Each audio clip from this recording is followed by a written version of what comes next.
to go against the association, identifying the fact that they're not enforcing their own CC&Rs. There's a failure to enforce. Again, that goes into this breach of fiduciary, potential negligence, and again, favoritism. So in that scenario, even though it's a neighbor and you may not have direct causes of action against that neighbor, you may very well have causes of action against the association. Now, where the cases get very interesting is where the neighbor is actually causing direct damage to your unit because of misconduct. Those become much more interesting cases because often the causes of action or the claims against the neighbor are pretty clear. I'm Luke Carlson, and for almost 2 decades, my law firm, Ellis Carlson Law, has been at the forefront of defending homeowners against overreaching HOAs.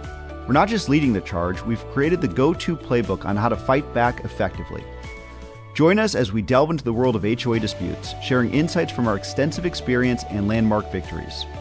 Throughout this podcast, we'll bring you in-depth interviews, demystify complex legal principles, and provide practical tips to safeguard your rights.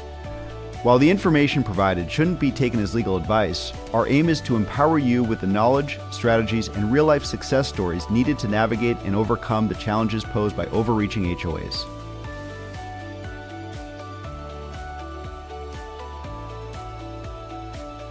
Hello and welcome back to Bad HOA. Thank you for being here. Of course, we have Marty on the show. Good afternoon. Thanks for having me. Of course, and another exciting episode where we're really in this revisited phase. I love this. There's so much that has, in the several years what we've been doing this just blows my mind in and of the first place that we've been doing this for multiple years. Which is wild to think of. It really is. That so much has changed in terms of, like, we put out so much content.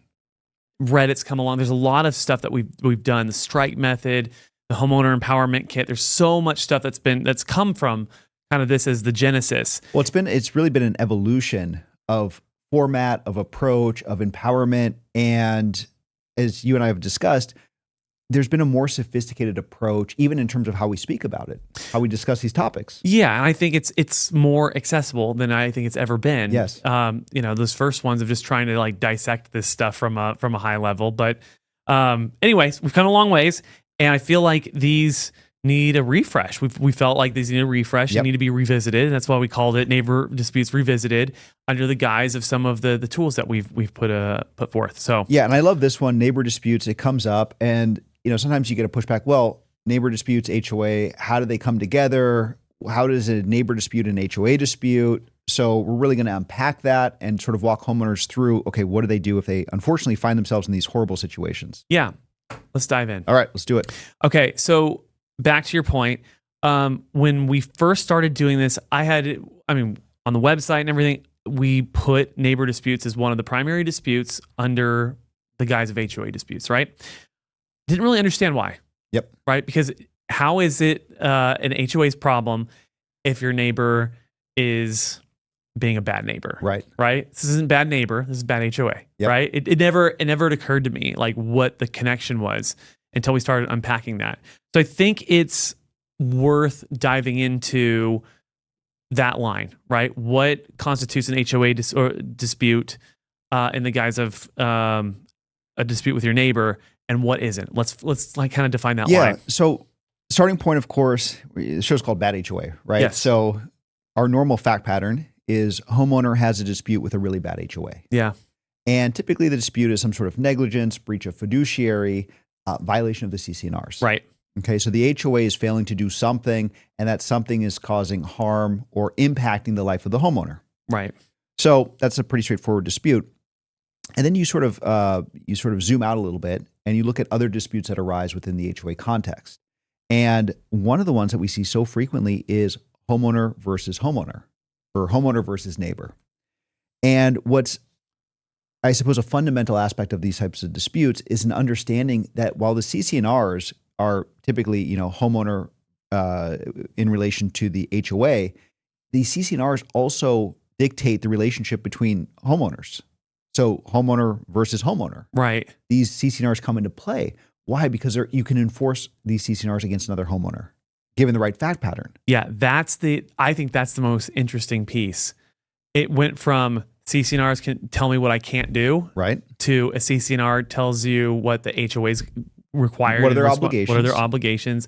But also how you are to how the whole neighborhood, I guess, functions. Correct. How are other neighbors? What is the legal relationship between you and your neighbors? Yes. And the CC&Rs, the governing documents, enlighten you there and become a very strong source of enforcement if your neighbor is in violation of those CC&Rs. Yeah. And so that's one element. The other aspect of it, though, which is very interesting, and I believe we'll jump into it, is to the extent that your neighbor is engaging in some sort of misconduct that's in violation of the CC&Rs, and that conduct directly impacts you, and your association is aware of that and fails to do anything about it, that becomes another sort of element of these neighbor disputes. The one I can think of is a fence.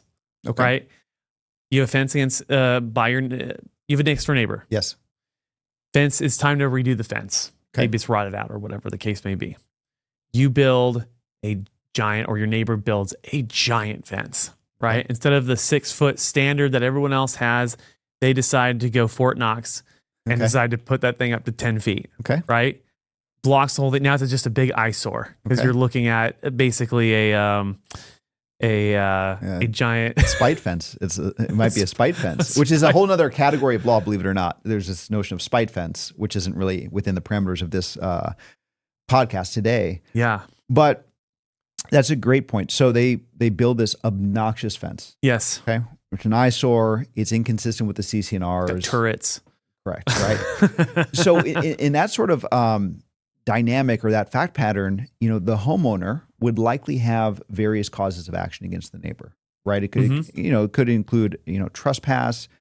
It could constitute a nuisance depending on what's going. It could block views. Now, blocking views is interesting. I mean, you're not typically entitled to a view unless it's specifically set forth in the CC&Rs. But some CC&Rs will actually say that homeowners have a right to a view, right? So that sort of becomes an architectural issue to some extent. But the neighbor may expose themselves to liability because of this fence vis-a-vis the homeowner, right? So the homeowner is impacted, has a negative impact. But let's go further. And now the association is on notice of this fence. And the association, maybe they're friends with the individual who built the fence, right? The board is friendly with them. Yeah. And they take no issue with it, even though it's a clear violation of the CC&Rs. And they are you saying they just gave them approval, or maybe there wasn't even approval, but they're not enforcing the CC&Rs against this homeowner. Yeah. They're not forcing them to do anything. And there's various reasons as to why. It could be negligence. It could be ignorance. It could be favoritism. It could be a lot of things. Yeah. But now the association is refusing to take any action, notwithstanding the fact that they're on notice. So the homeowner who's been impacted by this fence really has two lines of attack potentially. One is neighbor versus neighbor, and the other one might be neighbor versus HOA.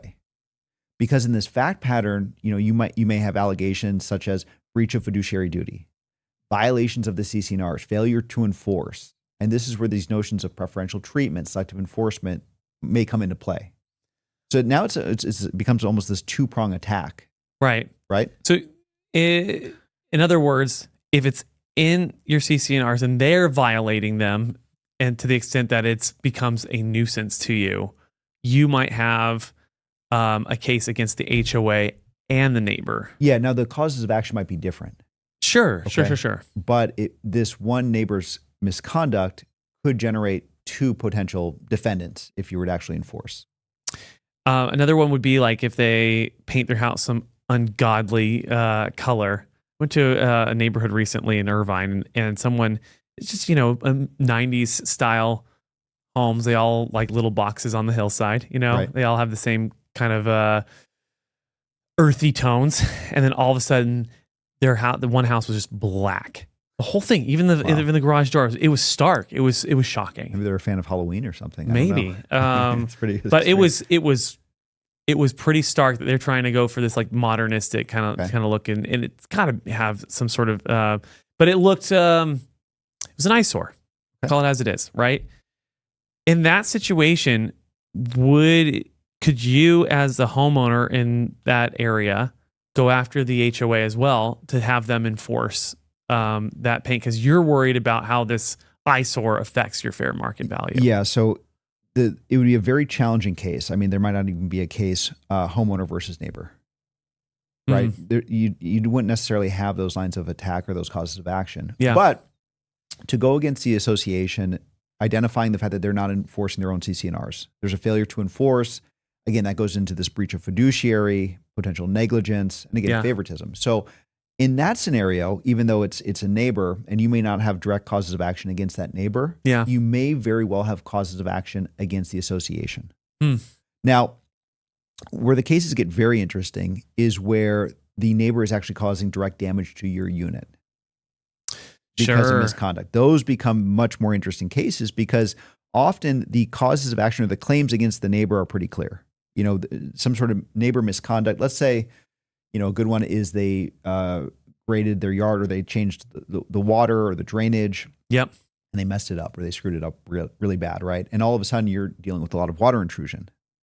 That, of course, becomes sort of a direct legal issue or legal dispute with your neighbor. Yeah. Right. You have real damages, and those are fairly clear-cut cases.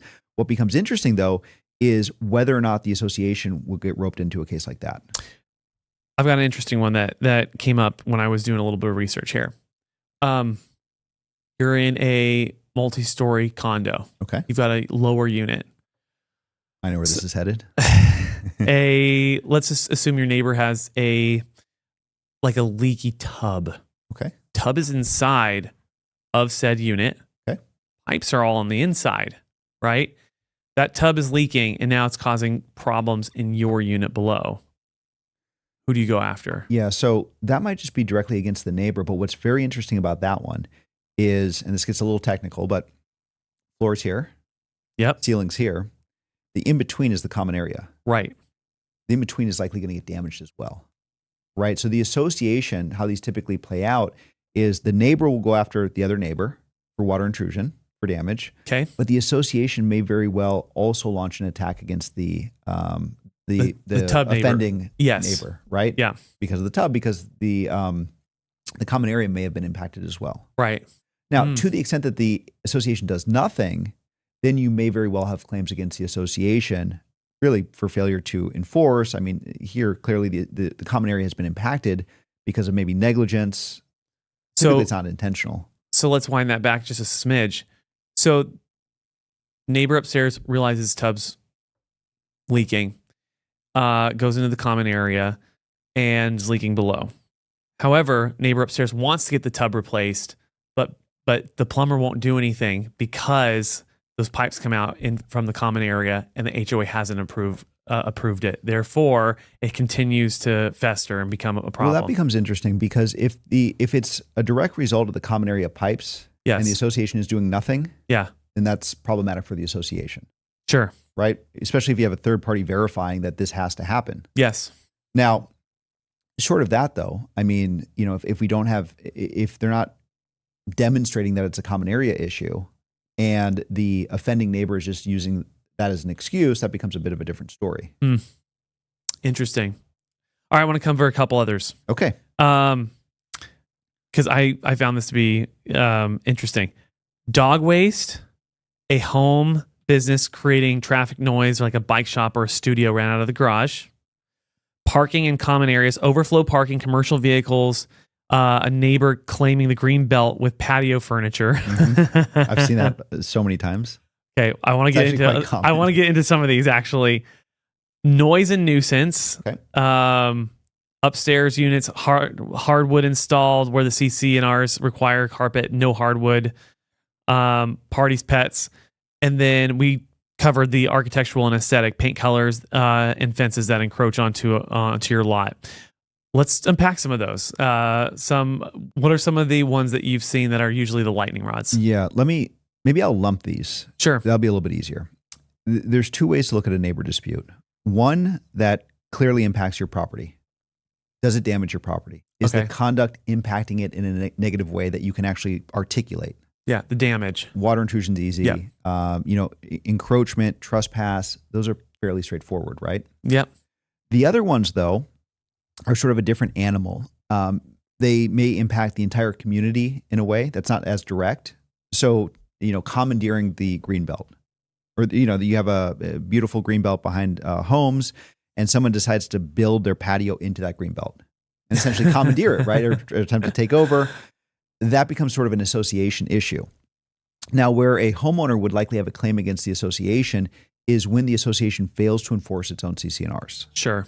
So, the commandeering of the Greenbelt is a perfect example of that. The black house.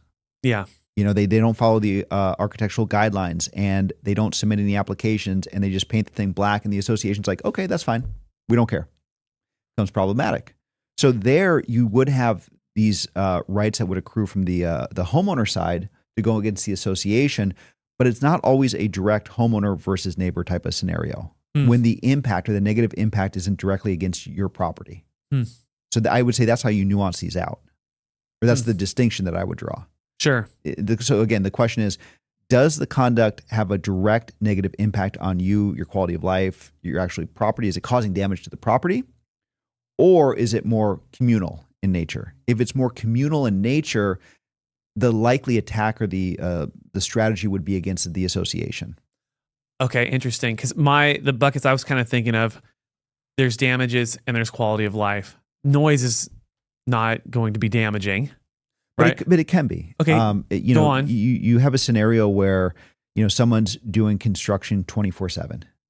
That impacts your quality of life. No, sure, but is there damages associated with that? Loss of use. Yeah. If you think of your property, and let's say, hey, I can't use my kitchen anymore because the thing is rattling all the time. I can't have people over and stay in this bedroom because there's noise 24/7. Yeah. There is a impact to quality of life, and how lawyers typically kind of look at that is, well, has there been a loss of use of the property? But you also have to factor in the reasonableness of the noise itself. Okay. So if you're looking at a condo and you live, there's someone on top of you, but below you, your expectation cannot be, I want there to be no noise. There's an expectation that there's going to be some noise. Right? There's a reasonable expectation. Yeah. But, sort of the line is, where does it go from a reasonable, just, hey, this is just how people use their property, to excessive? How, this has got to be the more important part of this whole thing, is who determines that line, right, from an expert standpoint? Okay. Like, how does that line for like noise, for instance? Yeah, like that's decibel levels.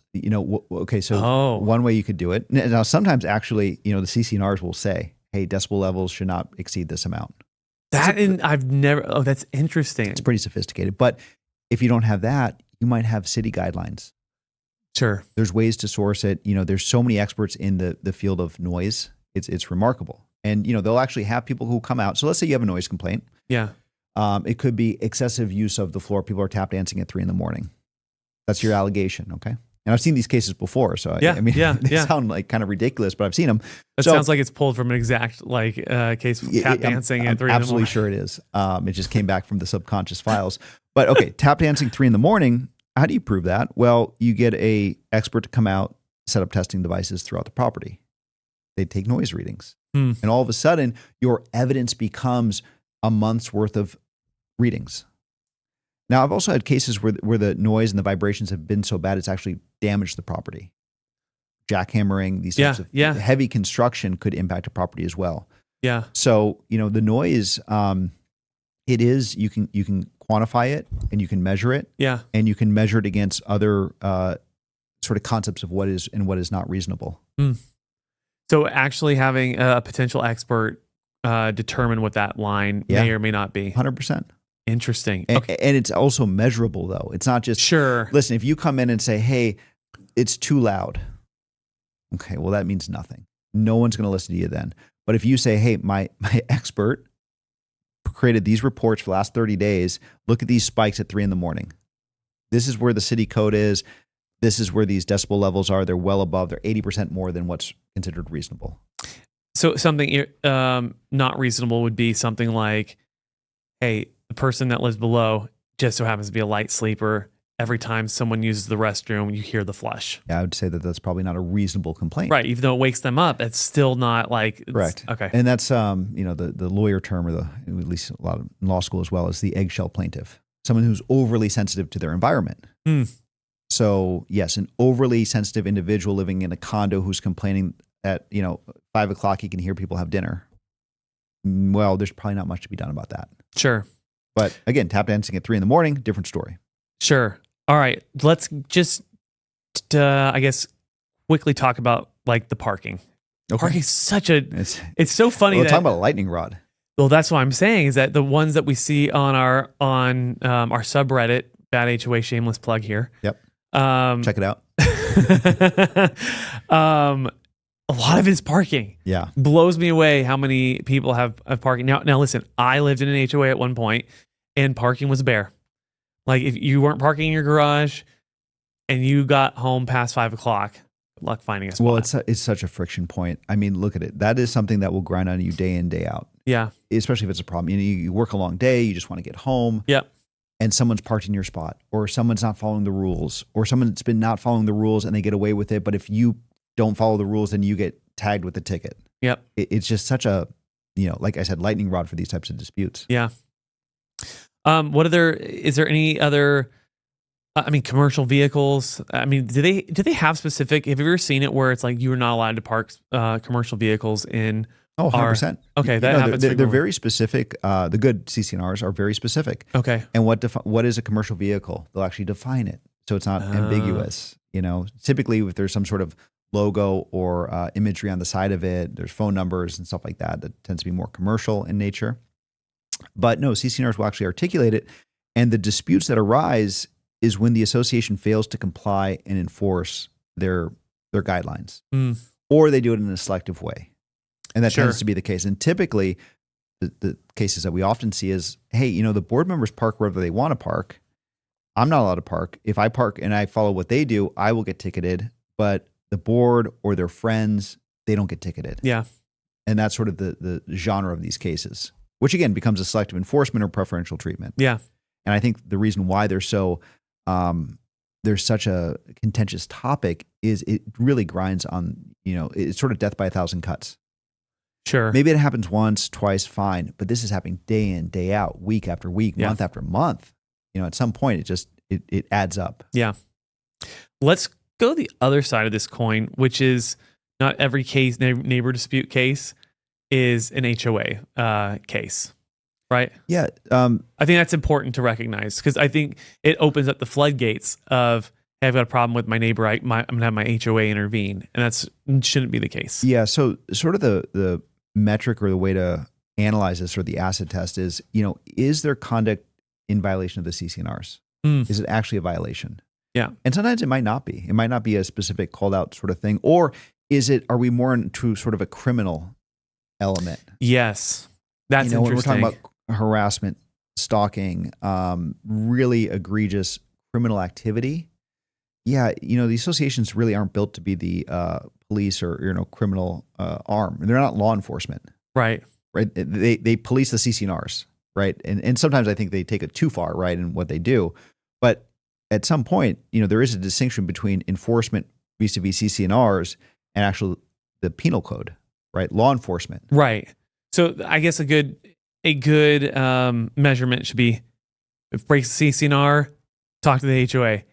If it breaks a law, call the police. If it's more criminal in nature.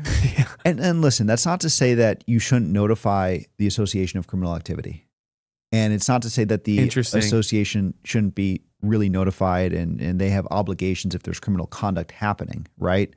But the better strategy, especially if it's real, if it's stalking, if it's threats of violence, I mean that's straight police. Not to say you might not have civil causes of action, but sort of if we're looking at self-help and where would you start? Yeah, call 911. Yeah, right. Yeah. What would be a couple of just to set the line in the sand, some civil complaints that would be outside the scope of the HOA, but not into the area of where you're calling the police?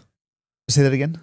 Civil complaints. Okay. Not CC&R that doesn't belong to the HOA, but doesn't belong to the police. What would be a decent example of that? Let me think. Sometimes invasion of privacy becomes one of those kind of finer lines where it's like, they're invading privacy. It's not necessarily called out in the CC&Rs. Yeah. But there's this invasion of privacy. And maybe they've installed cameras that go directly into your backyard. Right? Okay, sure. You're thinking of these close quarter homes. Yeah. And the camera is facing right into your backyard. And technically, it's not really a CC&R violation. Yeah. They're allowed to have cameras. But Yeah. are they allowed to, monitor you 24/7?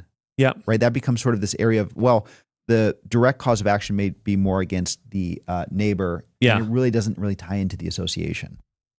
What about like they easements or something like they've put the fence too far into the zone? Sometimes trespass and sometimes encroachment actually just becomes neighbor v. neighbor. Okay. Meaning that the association doesn't necessarily have any authority. And when we talk about authority, you have to say, okay, what can they enforce? They enforce violations of CC&Rs. They go back to those, really contractual or written agreements between the parties. Yeah. And if they don't have a contractual basis or the governing documents don't back their position, it's really incumbent upon the individual homeowner to enforce. Well, let's move it on to the strike method. Okay. It's kind of our framework on how to try to solve these things in a productive manner. And sometimes it will involve a lawyer, but you're kind of preparing that way, but you're also preparing to try to solve this without. Well, I love seeing it too. I mean, it's popping up on Reddit quite a bit. It's been embraced, and I think that's great. It's a really useful tool for really any dispute, any sort of genre that comes up, just to kind of default to, okay, strike. Let me think about it more strategically and approach it in a more calculated way. Yeah. So, and I love the fact that we're actually seeing it, pop up. It pops up quite a bit, which I actually really like a lot. I think the first thing that we should notice here is that number one, this is assuming that this is an HOA dispute, right? That this qualifies as a neighbor dispute that would involve the HOA. Correct. 'Cause I think there is some wisdom in saying that at the end of the day, these are still your neighbors. If you have a problem with your neighbor, to try to solve it amicably, because at the end of the day, they're still your neighbor. Or another way of saying it, because I can already see people responding, well, they're great, they're the worst neighbors on the planet. Like we want nothing to do with them. Yeah. Well, okay, fine. Then if that be the case and you want nothing to do with them, and I understand that concept because we've seen some pretty bad situations, at least always be the reasonable party. Yes. Don't go don't drop to their level. Yeah. And the strike method in a very real way guides you in a way that will get you there. Yep. Because if you default to emotion, which we're obviously very against for a variety of reasons, you're just sinking to their level. Yeah. And now, even if they're absolutely insane, the worst neighbors on the planet, if you respond with a ton of emotion and you're overly zealous, right? Yeah. Well, now a third party neutral who has no bone in the fight may have a challenge identifying who's the reasonable one. Yeah. So let's stack the deck in your favor. Yeah. So stay calm. It goes right into this, right? Keep every message crisp, factual, and concise. Assume a judge, mediator, or the other side's attorney reads everything that you write. The 3 a.m. venom call is the first thing they're going to use against you. Take the emotion out, even running it through AI to strip the tone before you send. So important. And I can't tell you, I mean, sometimes you will look at an email and we've had clients who are so reasonable, so thoughtful, but that 3 a.m. email hits. And it's all capped, all underlined. And at the time, it makes a lot of sense. It feels really good. Yeah. But it doesn't look good on paper. It does not look good in the record. So stack that deck in your favor. The pro move is you write the email, but never fill out who it's to, like in the box, so you don't accidentally send it. Correct. Just type away, get all of it out, then run it through your ChatGPT. Wake up in the morning with with a clear head, run it through ChatGPT, take the venom out, think about it. And then when it's ready to go, then put the email address in it last. Very true. Okay, track everything. If it's not in writing, it didn't happen. A famous line here. I think that should be on the next merch drop. I think so too. Speaking of, we did get a new set of merch that we sent out to. I mean, can I just say for a second that we gave away a ton of merch, so much so we had to order more merch to give away. I saw it for not even a day. It was the merch was here for maybe an hour until it was all gone. It's incredible. And I love it. I love the fact that, homeowners are embracing. We had boxes, like boxes and boxes of this stuff, and then wiped it out. Yep. Right. And plus some. And then we didn't want to we said we would only give away the stuff that we had, but we had more people that kept asking for it. And we're like, we're going to do it. We're just going to give it away because we wanted people to get a hold of it. It's all gone. And we will have a place where you can get the merch. We're just finalizing the logistics there. That's coming soon. I'm a excited little about that. teaser. Yep. Look to our subreddit for that drop. Very good. Okay. Thanks. That's my other. But yeah, track everything might be being dropped as well as a piece of merch. Yeah, if it's not in writing, it didn't happen. Hey, if you want it, the people are the ones that say it. If you want it, if we have enough people that say, hey, we want that one, we'll make it happen. We'll make it happen. All right. So just briefly on the neighbor one, track everything. This becomes very important because let's assume for a second you have a really bad neighbor dispute. Neighbor is in violation of the CC&Rs, and that conduct is directly impacting your property. You cannot assume that the association knows what's happening. Never That's assume a great that. point. Because a lot of times, we see these disputes, homeowners upset, and I say, okay, well, have you notified the association? They're like, well, yeah, I told, Sally at the last potluck what was happening. Well, then it didn't happen. If it's a verbal communication, you can never take that as they're on notice. Notice only happens when it's actually formal notice. Yeah. Right? So, of course, you're tracking it, you're logging it, but you got to notify. You got to put them actually on notice of what's happening. Yeah. So just a caveat to this, that the association you got to be able to verify that the association knew about the issue. Because otherwise they're going to say, hey, I had no idea. We had no idea that this was causing all this damage. And then you say, well, I talked to this person at the thing, and they're like, I have no evidence of that. She didn't say that. Yeah, exactly. So that's very important. Yeah, love that. Okay. Record and organize evidence. Okay, back to track everything. Sorry. If it happens, we've said it many a time, if it's in person or it's on the phone or anything like that, memorialize it in writing. Said, go back and say, hey, we had a great conversation here at the potluck. This is the takeaways from it, X, Y, and Z. If anything is not accurate, please respond back in writing. Yes. I love that move. It's strong. And again, if you look at the nuance there, it's not saying, please confirm that this is true, right? You're assuming it's true unless they push back in the negative. Right. That's strong. Yeah, I love that. Because then your evidence is, well, I sent you this email, but where's your email saying that this wasn't wrong? Yeah. Right? Yeah. You had a chance to correct this, but you didn't. That looks much better than, well, I sent this email, but they never sent me anything confirming it was correct. Right. That's harder to get. Yeah. So, okay. Record and organize evidence. Build a timeline, photos, videos of the leak, fence, cars, whatever. Save every notice and email in an organized file. If this ever reaches a lawyer, a clean file puts your advocate on stronger footing, saves your attorney time, and saves you a few dollars. Yeah, this is important because, these disputes can, develop over months and months and months and months. And just having a clean file, being precise, knowing exactly what happened, when the damage happened, when someone came out, logging all of that, having video of it. Yep. That is worth its weight in gold. And hopefully you never have to use the file because you're able to resolve it. But if you need a lawyer, if you need to, sort of go in that direction, that is so valuable. Yep. To have that file. So, okay. Invest in knowledge. Read the CC&Rs, bylaws, rules, and the statutes above them. Remember the hierarchy: federal, state, local, CC&Rs, bylaws, and rules. That is the order. If you have to, go to the index or OCR it, right? Yeah. How much? So many people say, oh, I can't be troubled to read my CC&Rs. I'm like, we live in an age where you could just scan it with your phone and then just, type a question to it. It's a wonderful world we live in these days. Yeah, it's not like the olden days where you had to flip through all the pages. Yeah. I mean, you still could if you are clever and you can get to the index and you can still navigate them pretty easily, but now you don't even have to do that. Yep. OCR them, Control F, look for keywords. I guess the next level would be to upload it into a AI platform. Yeah. Have AI analyze it and then ask it questions. Yep. So there's a lot of ways to approach this. Yeah. It makes it so easy these days.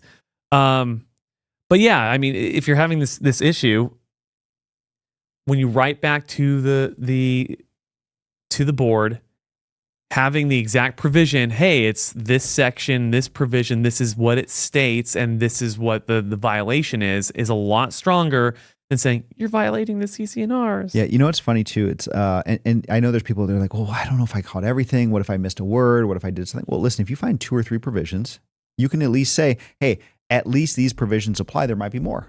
Yeah, exactly. You can always qualify what you're saying too. You don't have to be definitive and say, hey, these are the only 3 that apply. Right. But if you find 3 on point, great. There might be more. Hedge. Yep. All right. K, keep it precise. Don't write you're violating the governing documents. Write write you're in violation of provision 3.2, page 9. Pinpointing the provision puts the neighbor and the board and its attorney on notice and tends to move the matter faster. Yeah. So I and K kind of work together. They right? do. You gotta tee it up and then execute on it. Yep. But without I, you cannot do K. Correct. Okay. E, escalate only if necessary. I do love this one too because it keeps it, I don't know, it just keeps things, you try to keep it contained. Yeah. Only ratchet it up if it's needed. Okay. Work up the ladder before lawyering up. Ask the neighbor directly if they ghost or refuse to notify the HOA in writing and ask them to enforce. You're leveraging their obligation to act. If it stalls in California, we have IDR under the Davis-Sterling Act. So if you want to go talk about that just for a smidge, we've covered it a million times, but it's always worth noting. Yep. Because it's powerful when it works. Yep. IDR, informal dispute resolution under Davis-Sterling. And really the concept behind it was to encourage homeowners, neighbors, board members to sit together, work things out, independent of legal. yes. Now, sometimes legal shows up and there's reasons for that. It might actually be not a bad thing. But again, it provides sort of this sandbox to work things out before things really get bad. Right. Now, I've said this before too, though. If you have a rogue board, if you have a really bad neighbor who's out of their mind, if you see the writing on the wall, maybe IDR doesn't make sense. And I respect that. I mean, you don't necessarily need to subject yourself to more punishment. You're already dealing with lunatics, a tyrant, for example. Maybe you don't want to sit in the room with him or her. Yeah. And I get that. But it's something to at least consider, vet. And by the way, listen, even if you are dealing with a tyrant type personality, you go to IDR and you are cool, calm, collected, and they lose it, and you just, say, okay, I think this is over, and you walk out. Again, that is more record of the bad faith. Yes. So it might actually not even be a bad thing if it doesn't work for the purpose of the record. Yeah. So that's IDR. And then, of course, you can ratchet it up from there. Which is typically bringing on the attorney. Typically. And I think there has to be some commentary on, you could follow strike perfectly. You could cross your T's, dot your I's. You could do the IDR, and you could even hire a really great advocate. But at the end of the day, a lot of this turns on the reasonableness or unreasonableness of the other side. Yes. That really dictates how far this war is going to go, right? Because you could have the perfect attack line, you could have the clearest causes of action, the perfect file. And if you have a Rambo-style lawyer on the other side, or if you just have tyrants on the other side, like a whole herd of them, just understand that this might be a long battle. Yeah. That's just the nature of the beast. So if you're going to fight, I think you have to understand, okay, this might be protracted. It could be, but at least you're sort of setting it up to have the best possible chances to have a positive outcome. You see what I'm saying? I do. So I think that has to be sort of understood going into any of these. These aren't easy. There's no easy battle. There's no easy formula. Hopefully you come across in such a reasonable way and you're so papered that there's an adult on the other side that says, okay, let's not mess with this homeowner. Yeah. They will clean us out if this goes all the way. Yeah. That's the position you want to be in.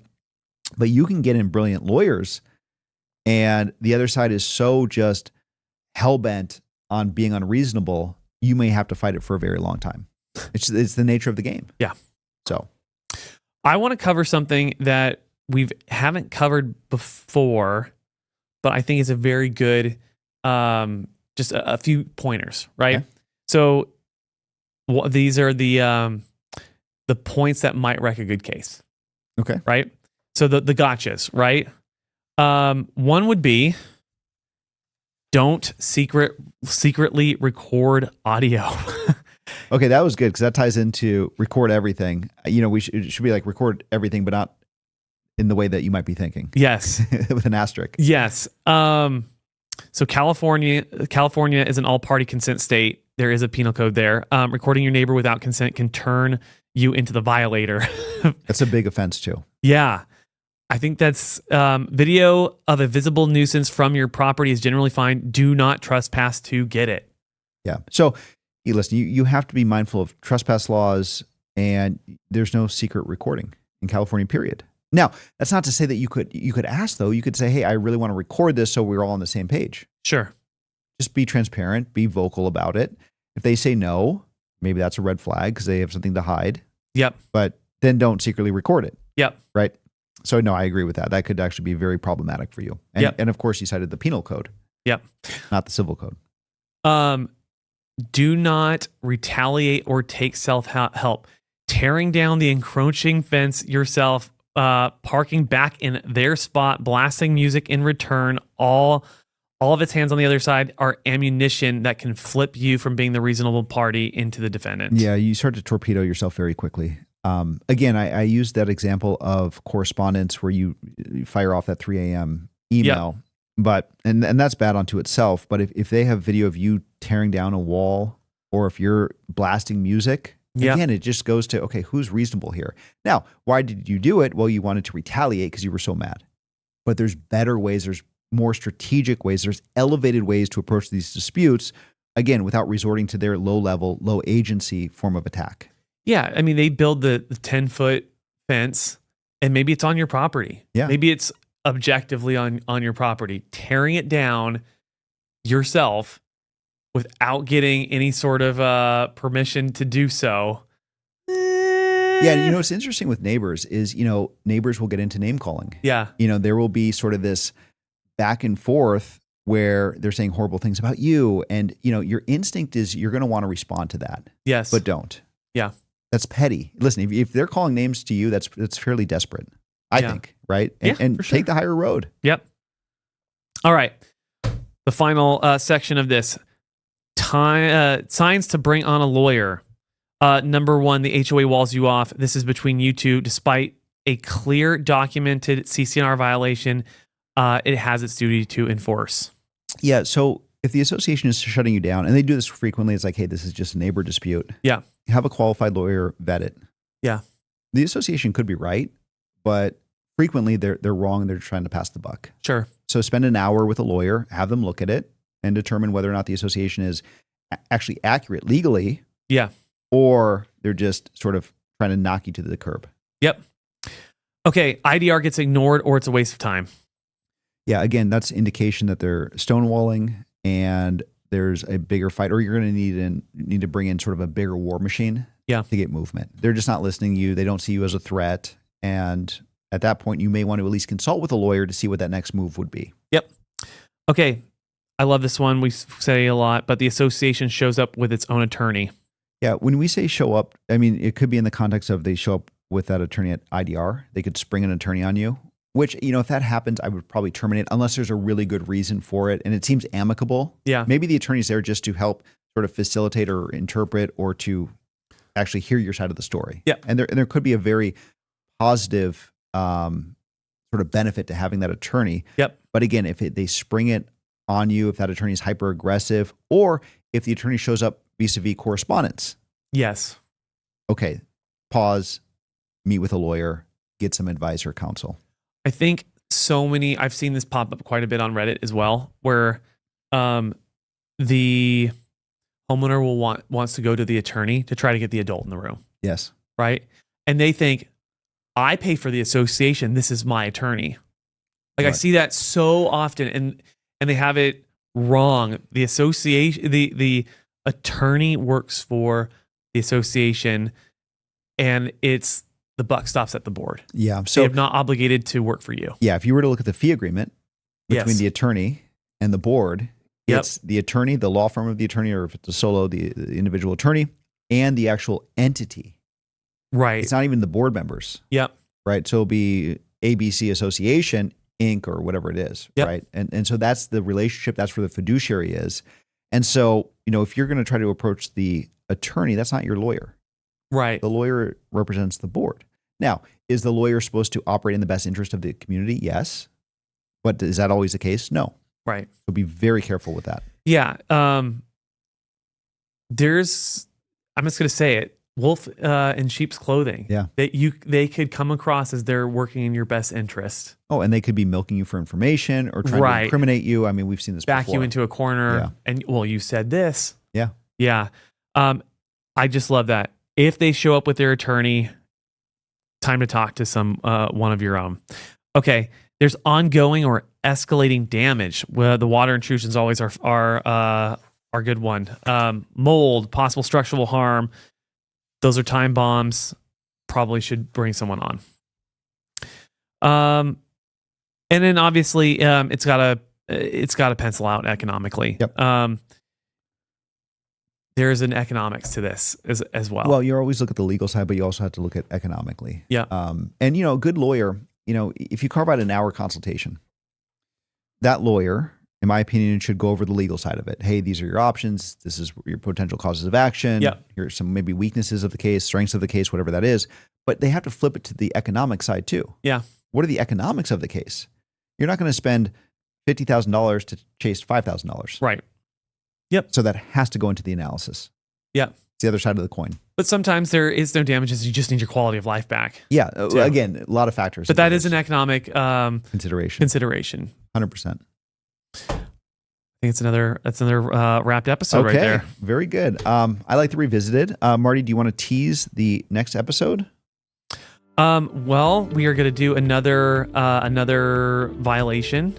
We're working between a couple of them. Okay. So another revisit. I love it. And dropping the merch. Got a lot going on. Merch is coming where you can actually just get it. Instead of you having to request it, we're going to have a storefront where you can just grab it. Awesome. Yep. Well, thank you, Marty. Thank you. Thank you guys for watching. Again, subscribe, like, leave comments, go to subreddit. It's a great community. We check it frequently and look forward to seeing you next time.